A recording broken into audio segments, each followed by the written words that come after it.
बिस्मिल्लाहिर्रहमानिर्रहीम, अस्सलाम वालेकुम वरहमतुल्लाहि वबरकातुहू। तो मैं इमरान खान पीवाईक्यू के सीरीज में आपका फिर से इस्तेमाल करता हूँ। मैथ की पीवाईक्यू चल रहा था और मैंने पहला पार्ट ले लिया था कोऑर्डिनेट ज्योमेट्री का। आज हम लोग डिस्कस करेंगे कोऑर्डिनेट ज्योमेट्री के सेकंड पार्ट में रिमेनिंग क्वेश्चन जो रह गए थे 2020 के पहले वाले, उसको अब हम लोग देखेंगे। तो चलिए, पहला सवाल देखिए 2020 का ही आया हुआ है। The area of triangle OPQ with O के कोऑर्डिनेट दिए हैं, P के दिए हैं और Q के दिए हैं, और बोल रहा है कि इसका एरिया क्या होगा। ठीक है, एरिया का या तो आप डायरेक्ट फॉर्मूला लगा दीजिए। अगर हम एरिया की बात करें, ये है पॉइंट P, ये है OPQ। O का दिया हुआ है वर्टेक्स ओरिजिन 0 0 यानी ओरिजिन, उसके बाद P का दिया हुआ है एब्सिसा पर ये पॉइंट लाई कर रहा है और ये ऑर्डिनेट पे लाई कर रहा है। तो एरिया का फॉर्मूला होता है किसी भी ट्रायंगल के लिए 1/2 x1 यानी एक का x लेना है, अगले दो y का डिफरेंस लेना है, y2 माइनस y3, ये है फॉर्मूला। लेकिन देखिए, खुद से सोचिए, अगर हमारे पास x1 की वैल्यू 0 है, अंदर ब्रैकेट में हम कुछ भी रखें, कोई भी वैल्यू आए, 0 से मल्टीप्लाई होकर ये 0 ही हो जाना है, इसलिए इसको कंसीडर करने से कोई फायदा नहीं। हम नेक्स्ट चलते हैं, x2 यानी दूसरा x लेंगे, नेक्स्ट दो y का डिफरेंस लेंगे, that is y3 minus y1, 1 में से 0 जाएगा 1।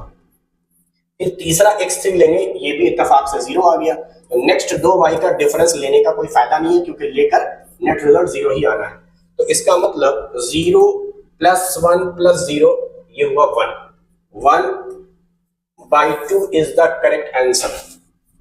अच्छा, इसका दूसरा लॉजिकल एक्सप्लेनेशन ये भी हो सकता था कि आप कार्टेशियन प्लेन ड्रॉ करें और इस पॉइंट को सोचें, ये ओरिजिन पर है जिसका नाम है पॉइंट O, और P जो है ये x की वैल्यू 1 है, y 0 है, ये है पॉइंट। सिमिलरली Q पॉइंट में x की वैल्यू 0 है, y की वैल्यू 1, ये है पॉइंट Q।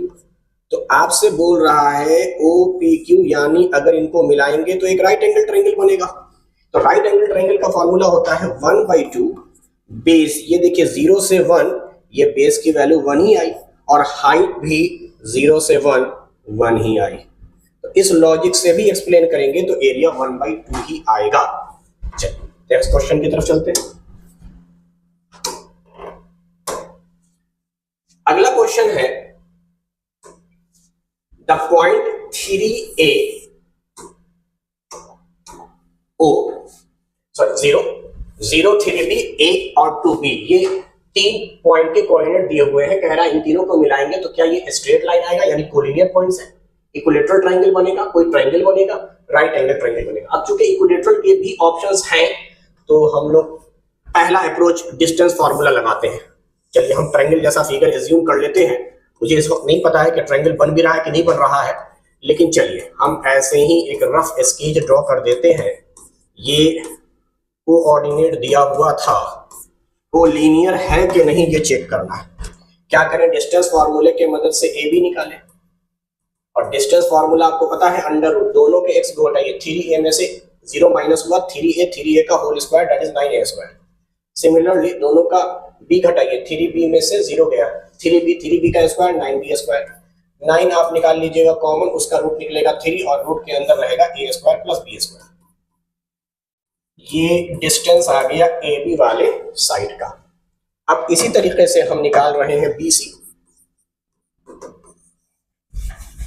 A में से 0 गया, A का होल स्क्वायर A स्क्वायर।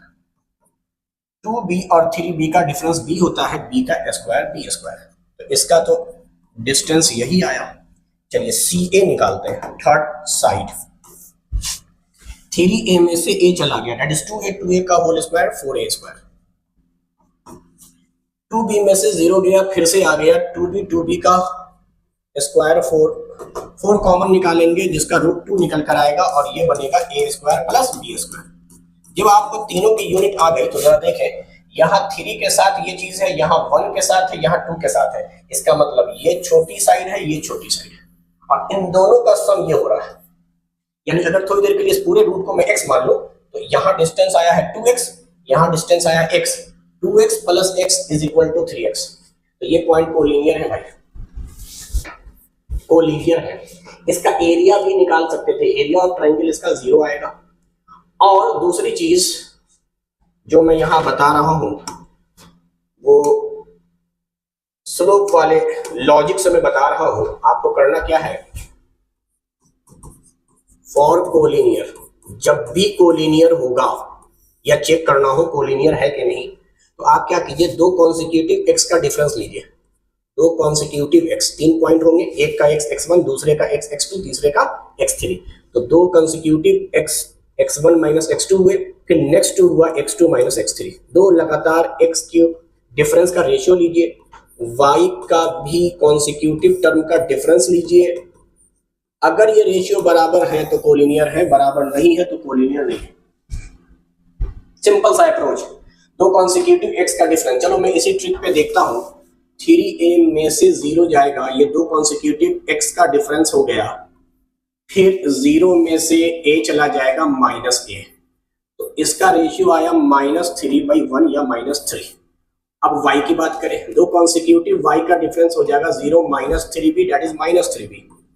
और यहां बात करें 3b में से 2b चला गया b, तो पाया आपने कि इसका रेशियो भी -3/1 है, यानी दोनों रेशियो बराबर है, इसलिए कोलिनियर था। नेक्स्ट क्वेश्चन की तरफ चलते हैं, 50। अच्छा सवाल है, थोड़ा समझेंगे, इसमें दो कॉन्सेप्ट इन्वॉल्व किया गया है।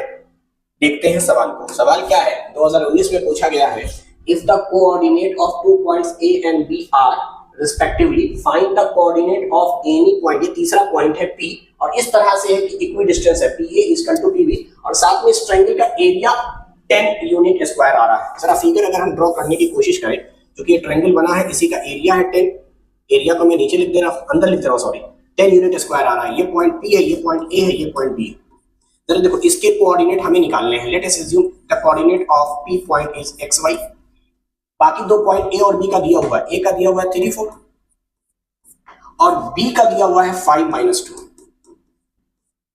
5 -2, और ये एरिया है, और साथ में ये इक्वी डिस्टेंस है, यानी आइसोसेलेस ट्रायंगल कहीं ना कहीं बन रहा है, PA और PB आर इक्वल। तो देखिए, हम डिस्टेंस फार्मूला को प्रीफर नहीं करते हैं, हम पहले एरिया निकालते हैं। डिस्टेंस में रूट होता है, इसलिए उसको उतनी तरजीह नहीं देते हैं। मैं बात क्या कर रहा हूं पहले समझिए, क्यों ना मैं एरिया ही पहले निकालना चाहूं इस ट्रायंगल का। Triangle PAB is equal to 1/2। अगर मैं इसका x लेता हूं तो नेक्स्ट 2y का डिफरेंस लूंगा, नेक्स्ट 2y हो जाएगा 4 -2 दैट इज 6। फिर अगला x लूंगा 3, दो कॉन्सिक्यूटिव y हो जाएगा -2 -y प्लस, अगर मैं तीसरा x लेता हूं तो दो कॉन्सिक्यूटिव y हो जाएगा y -4। ये एरिया का फॉर्मूला होता है, 1/2, एक x नेक्स्ट 2y का डिफरेंस, फिर x फिर नेक्स्ट 2y, यही इसको आप फॉर्मूले में बोलते हैं x1 y2 y3, x2 y2 y3, y3 y1 और x3 y1 y2। चलिए, ये एरिया, इस फॉर्मूले से आपको पता है एरिया की दो पॉसिबिलिटी है, या तो +10 यूनिट स्क्वायर आएगा या -10 यूनिट स्क्वायर आएगा। हम दोनों पॉसिबिलिटी लेकर चलेंगे। अब देखो, इज इक्वल टू 1/2, ये वैल्यू है 6x, ये है प्लस माइनस मल्टीप्लाई होकर 6 प्लस इंटू माइनस -3y, यहां आ गया +5y -20। आपको अच्छे से पता है कि हम अगर इस 2 को उठाकर इधर ले जाएंगे तो ये मल्टीप्लाई होकर +-20 आ जाएगा। बाकी यहां -6 है और -20 है, मिलाकर हो गया -26 यानी -26, जबकि यहां x 6x है और 3y + 5y that is +2y, -26 इधर आकर +26 हो जाएगा। अब यहां दो पॉसिबिलिटी है, 6x + 2y। दो पॉसिबिलिटी ये है कि अगर आपने +20 माना था तो ये प्लस इधर आकर माइनस इधर आकर प्लस हो जाएगा, तो 20 और 26 मिलाकर 46 हो जाएंगे। या अगर ये तस्वुर किया गया है -20, तो ये इधर आकर +26 -20 +6। चलिए, दो कॉमन ले लेते हैं रिड्यूस करने के लिए।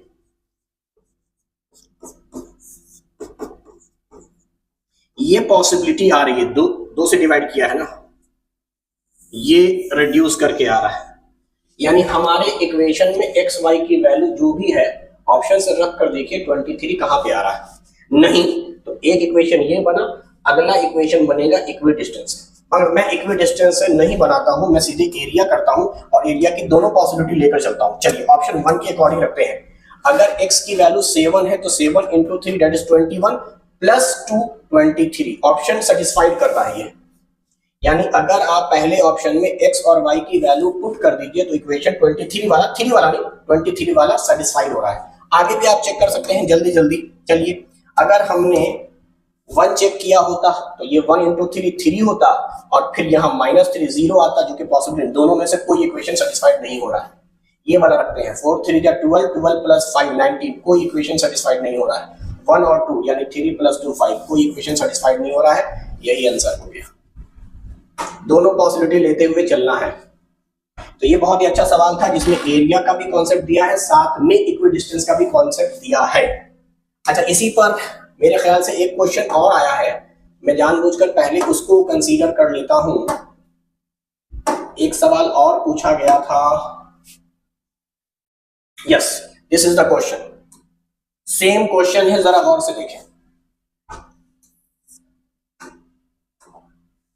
The coordinate of 2 points Q and R are respectively if P is any point such that PQ is equal to QR and the area of PQR is पर 20 दिया हुआ है। सेम क्वेश्चन है, ये P और ये Q इक्वल डिस्टेंस है PR का, इसका एरिया है 20 यूनिट स्क्वायर, 20 स्क्वायर यूनिट, यानी area is 20 square unit. Okay, आगे बोल रहा है Q और R, Q का वैल्यू दिया है 68, R का वैल्यू दिया है 10-4।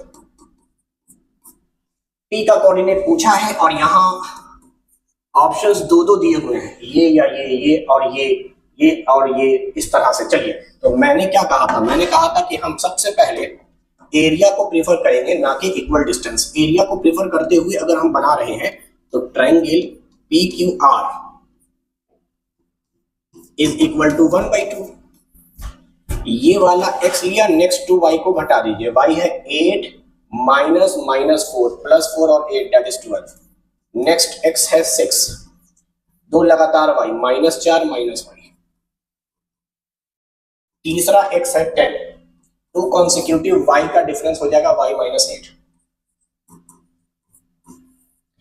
यहां पर आपको अच्छे से पता है दिस वैल्यू इज 20 और आपको पता है एरिया में प्लस माइनस दोनों में कंसीडर करता हूं और ये 2 से इधर ही मल्टीप्लाई कर देता हूं, तो यहां का 2 खत्म हो गया। यहां पर बचा है 12x -24 -6y प्लस 10y -80। चलो नेक्स्ट क्वेश्चन, ये तो प्लस -20 40 में कन्वर्ट हो गया। अच्छा, यहां 12x है और कहीं नहीं है, ये 12x ही हुआ। 6y और 10y ये हो गया आपका +4y। अच्छा, -24 -80 दैट इज -104। अब वही सारी पॉसिबिलिटीज है। चलिए, ये है 12x + 4y। जरा सोचिए, यहां पर दो सिचुएशन फिर से आया, अगर इसको हम +40 मान रहे हैं, ये -104 इधर आकर +104 और 40 दैट इज 144। या एंड नहीं, या अगर ये -40 था और ये इधर आया तो +40 104 -40 इक्वल टू +64। अच्छा, इसको रिड्यूस कर सकते हैं आप 4 से डिवाइड करके। 4 से डिवाइड करेंगे तो ये एक्सप्रेशन हो जाएगा 3x + y। 4 से डिवाइड कर दीजिए, 4 से कटेगा 4 3 जा 12, 4 6 जा 24, 4 से काट दीजिए आपको 4 1 जा 4, चलो 16 4 जा 64 होता।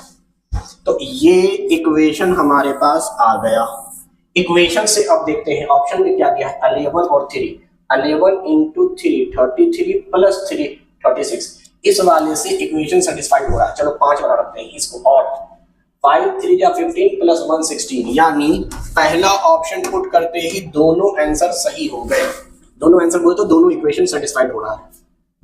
Both equation is satisfied by putting this value.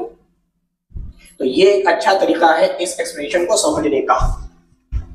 मैं इक्वल डिस्टेंस पे आ ही नहीं रहा हूं, वरना इक्वल डिस्टेंस से भी हम क्वेश्चन को बना सकते थे। तो मैं वापस आता हूं, इस जैसे क्वेश्चन को ही मैं कंसीडर कर रहा था। चलिए, तो यही क्वेश्चन था नेक्स्ट क्वेश्चन हम देखते हैं, the ratio in which point divides line segment joining points इतना। ठीक है भाई, देखिए ये पॉइंट्स हैं, एक पॉइंट ए है एक पॉइंट बी है, इसकी वैल्यू है -6 10 और दूसरा है 3 और -8, और ये तीसरा पॉइंट है पी जिसके कोऑर्डिनेट दे दिया है -4 और 6। Let us assume m/n ratio में इसको ये डिवाइड करता है।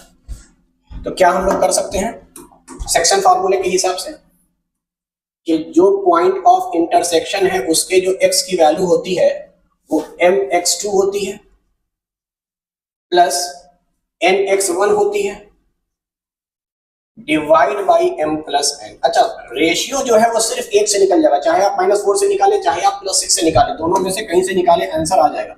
चलिए क्रॉस मल्टीप्लाई करके देख लीजिए, -4m-4n is equal to 3m-6n। ये माइनस इधर आकर प्लस हो गया, 4 और 3 7 हो गया, और ये माइनस इधर जाकर प्लस हो गया, तो यहाँ बचेगा 2n। अब आप n को उठाकर इधर ले आइए, 7 इधर आ जाएगा, तो रेशियो आ गया 2:7 m/n। m/n is your ratio, so the correct answer is 2/7। सिर्फ समझाने के लिए, अगर हम पॉइंट ऑफ इंटरसेक्शन के x के बजाय y लेकर बनाते तो भी आंसर बनता है। y लिखते वक्त m/2 होता है, that is -8m plus 10n divide by m plus n। Cross multiply कर लीजिए भाई, 6m plus 6n is equal to -8m plus 10n। चलिए इस m को उठाकर इधर ले आएंगे, प्लस हो जाएगा 8 और 6 14, और इसको उठाकर उधर ले जाइए तो 4n। चलिए m/n रेशियो ही हमें निकालना है, तो वो आ जाएगा 4/14, जो फाइनली 2 से डिवाइड होकर 2/7 बन जाएगा। तो आप या तो x या y दोनों में से कहीं एक से रेशियो निकाल सकते थे। Next question, find the ratio. फिर से वही सवाल है, रेशियो निकालना था, इस बार x एक्सिस दे दिया है। देखो अगर x एक्सिस देता है तो y का रेशियो ले लेंगे 5/5। मैं साइन नहीं देखता, माइनस हो के प्लस हो, आंसर तो 1/1 आने वाला है। क्यों, ये भी समझो। 1 - 5 ले लिया, -4 और 5 ले लिया, और यहाँ है पॉइंट, ये x एक्सिस पर है, x एक्सिस पर है तो x की वैल्यू तो होगी, y नहीं होगा। और रेशियो फिर से मान लो m और n। रेशियो निकालने के लिए यहाँ पर x या y की वैल्यू नोन होनी चाहिए, x की तो वैल्यू नोन नहीं है, y की वैल्यू नोन है। इससे पहले वाले सवाल में x y दोनों की वैल्यू नोन थी, दोनों से हमने निकाला था तो आंसर आया था। रेशियो किसी एक से भी आ जाता है, तो इस बार हम क्यों ना इस पॉइंट ऑफ इंटरसेक्शन के y से निकाले, क्योंकि y की वैल्यू नोन है, तो y बराबर हो जाएगा m/2 that is 5m plus n into -5 divide by m plus n। Cross multiply करो, ये 0 से मल्टीप्लाई होके 0, यानी 5m - 5n is equal to 0, तो 5m बराबर 5n। m/n की वैल्यू आ जाएगी 5 डिवाइड बाई 5, काट के निकालिए 1:1। तो जब भी एक्सिस रहता है, x एक्सिस रहता है तो मैं y का रेशियो ले लेता हूँ, और y एक्सिस रहता तो x का रेशियो ले लेता। अगर यही क्वेश्चन में यहाँ x की जगह y होता तो हमारा आंसर आता 1/4। चलिए नेक्स्ट क्वेश्चन देखते हैं। फिर से रेशियो निकालना है, एक ही जैसे क्वेश्चंस हैं, बस इस बार उसने फिर से पॉइंट ऑफ इंटरसेक्शन की वैल्यू दे दिया है, तो आप कहीं एक से निकाल लीजिएगा। The ratio in which line segment join किया गया है -3 10 को और 6 -8 को, और जो पॉइंट ऑफ इंटरसेक्शन है वो है -1 और 6। जिस रेशियो में डिवाइड कर रहा है उस रेशियो का नाम है m/n। चल मैं x से ही निकालना चाह रहा हूँ, x कोऑर्डिनेट की वैल्यू है -1, तो m इंटू x2 हो जाएगा, n इंटू x1 हो जाएगा divide by m plus n। -1 से मल्टीप्लाई होकर यहाँ हो जाएगा -m-n, ये माइनस इधर आकर प्लस हो जाएगा दैट इज 7m, और ये माइनस इधर आकर plus 3m - n that is +2m। तो रेशियो आ गया बेटा m/n again 2/7।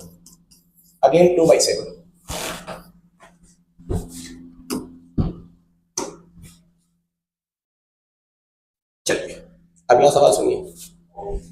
If A B C D are the vertex of quadrilateral, जब भी कभी ट्रायंगल या क्वाड्रिलेटरल रहे तो दिए हुए कोऑर्डिनेट को रेशियो की शक्ल में लिख लीजिए, -4 बाई -2,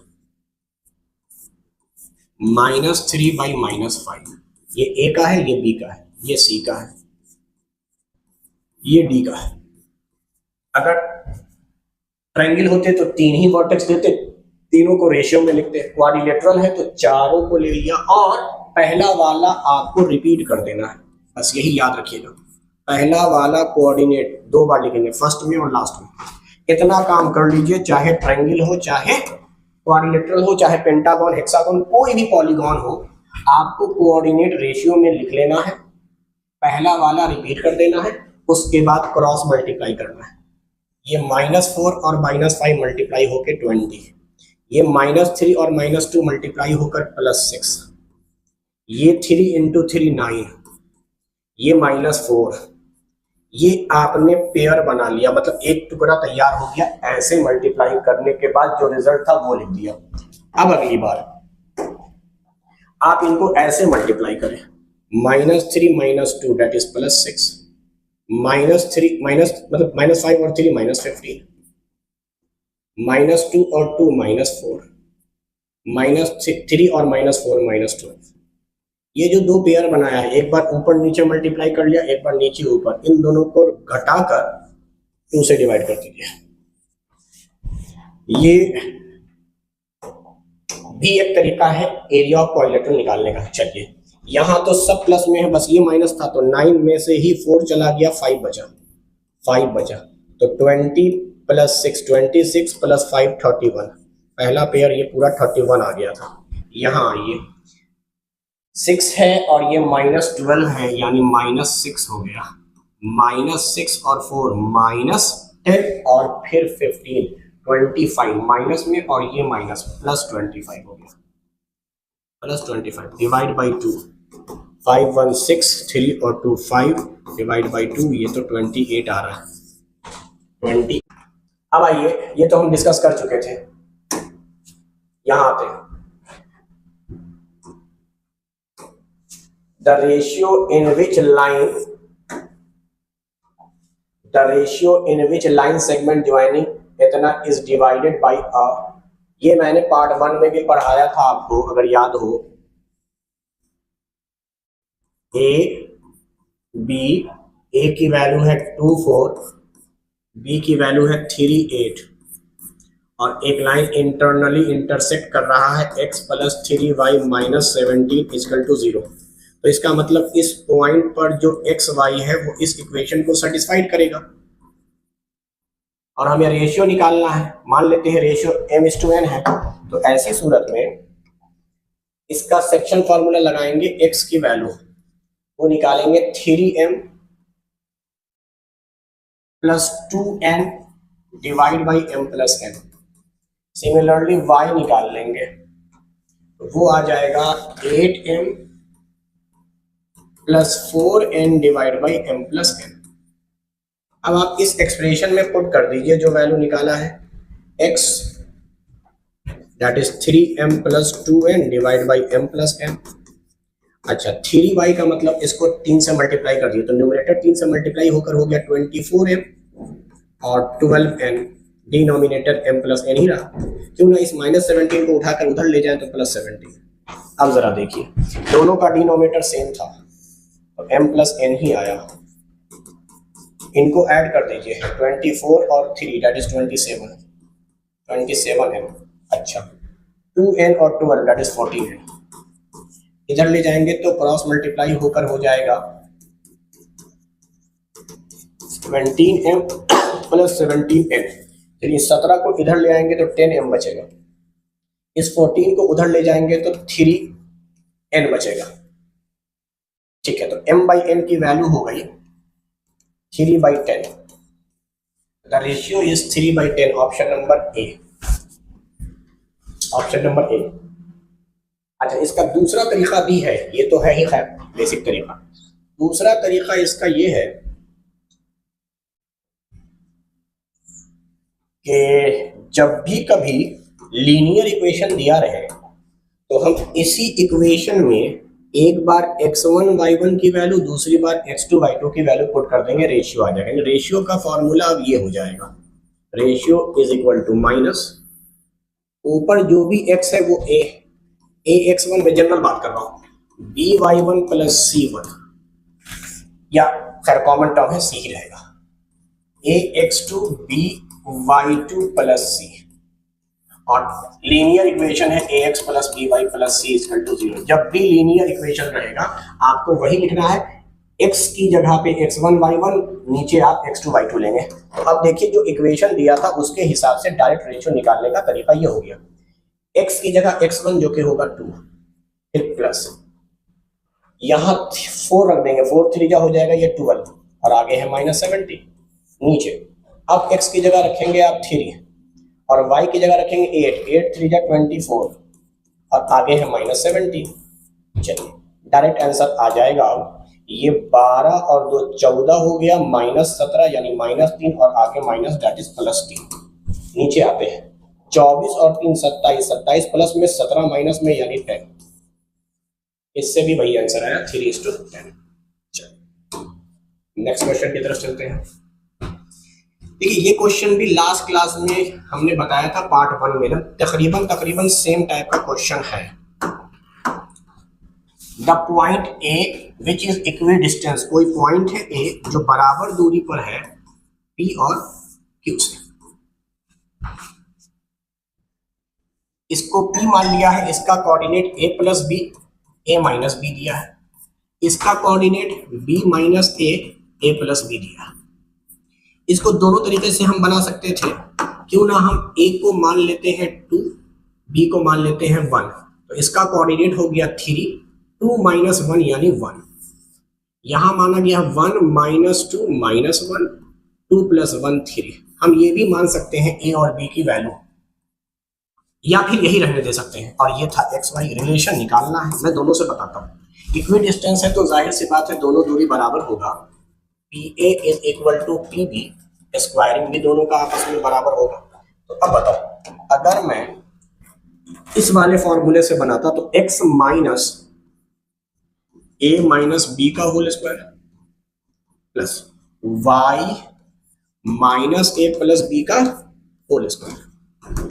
इधर आता हूं, x minus B plus A का whole square plus y minus A minus B का होल स्क्वायर। अब देखिए मैंने आपको सिखाया था जब भी स्क्वायरिंग होगा तो यहाँ पर A square plus B square plus C square, तो यहाँ पे आएगा X square plus A square plus B square, यहाँ पे आएगा Y square plus A square plus B square, साथ में वो भी आएंगे -2ab या +2ab 2bc 2c, उसकी बात नहीं कर रहे, सिर्फ स्क्वायर की बात कर रहे हैं। इंडिविजुअल में देखो यहाँ भी एक्स स्क्वायर है, यहाँ भी एक्स स्क्वायर है, कैंसिल, यहाँ भी ए स्क्वायर है, यहाँ पर भी ए स्क्वायर है, कैंसिल, बी स्क्वायर है, बी स्क्वायर है, कैंसिल, वाई स्क्वायर है, वाई स्क्वायर कैंसिल, ए स्क्वायर है, ए स्क्वायर कैंसिल, बी स्क्वायर है, बी स्क्वायर कैंसिल। सारे स्क्वायर वाले टर्म कैंसिल हो गए। लिख भी सकते हो, लिखकर काट सकते हो या बिना लिखे काट सकते हो। अब मैं बिना लिखे काट रहा हूं लॉजिकली, तो सिर्फ 2ab की बात करूंगा। ये दोनों मल्टीप्लाई होगा तो -2ax होगा, ये दोनों मल्टीप्लाई होगा तो +2ab होगा, ये दोनों मल्टीप्लाई होगा तो -2bx होगा।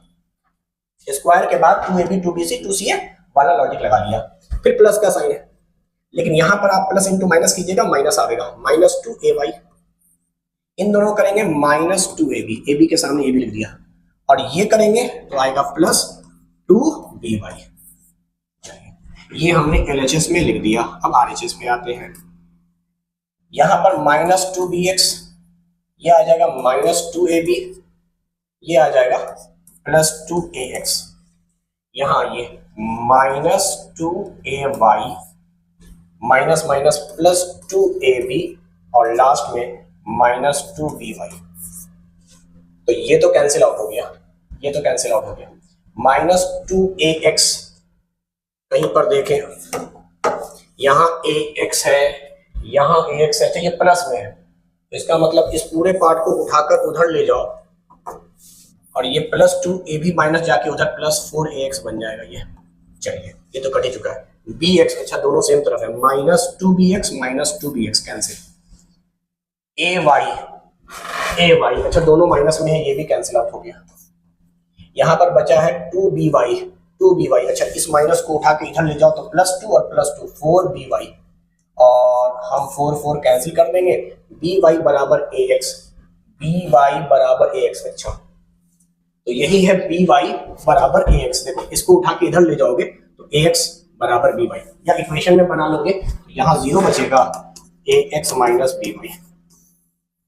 ये तो हो गया जब आपने वैल्यू नहीं मानी थी, ए बी को सेम रखा था तब। अब देखो मैं जो बना रहा हूं, मैंने वैल्यू एज्यूम कर लिया है तो डिस्टेंस निकालने में आसानी है। मैं pa स्क्वायर और pb स्क्वायर को क्या लिख सकता हूं, तो मैं लिखूंगा x माइनस 3 का whole square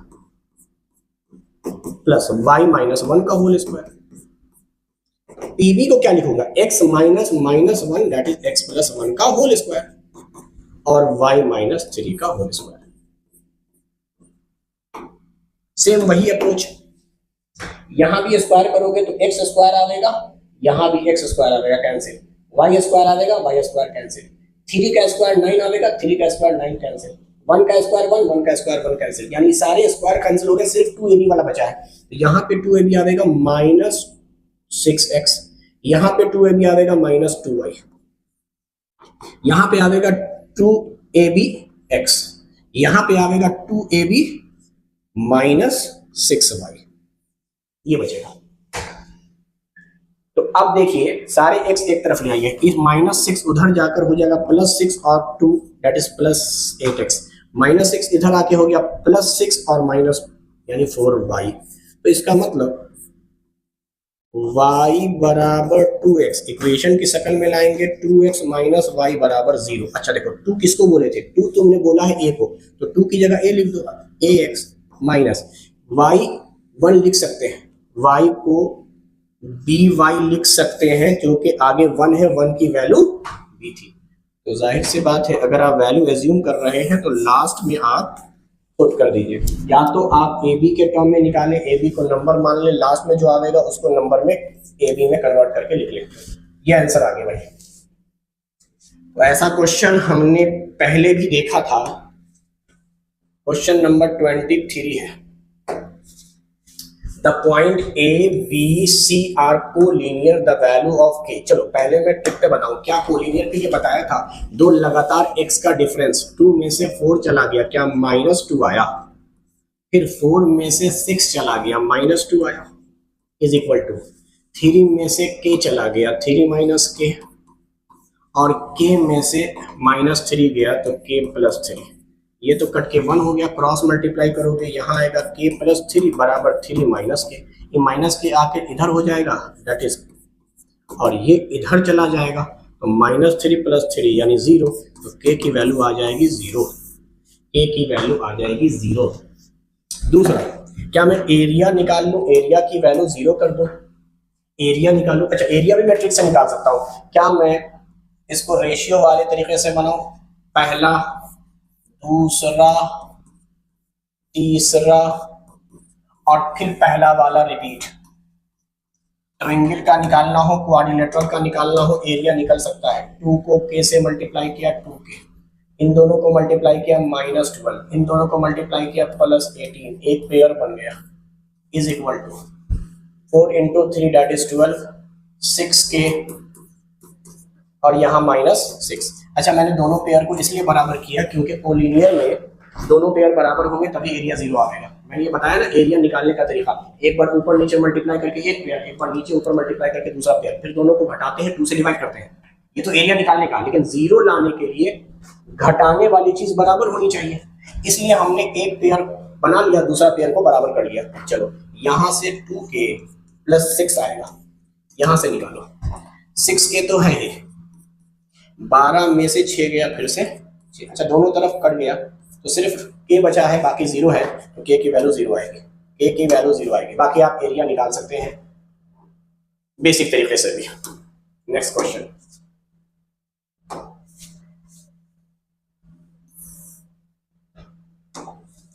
the ratio in which y axis divide the line segment. देखो मैंने इसे पहले बोला था अगर y एक्सिस देगा तो x का रेशियो ले लेंगे जो कि आएगा 5:1। करेक्ट आंसर ये है, बाकी बनाने की रह गई बात तो बना देते हैं। ए का कोऑर्डिनेट दिया है 5 - 6 और यहाँ दिया है -1 -4। ये कोई पॉइंट है y एक्सिस पे, y एक्सिस पे है तो x कोऑर्डिनेट 0 होगा, y कोऑर्डिनेट ही होगा।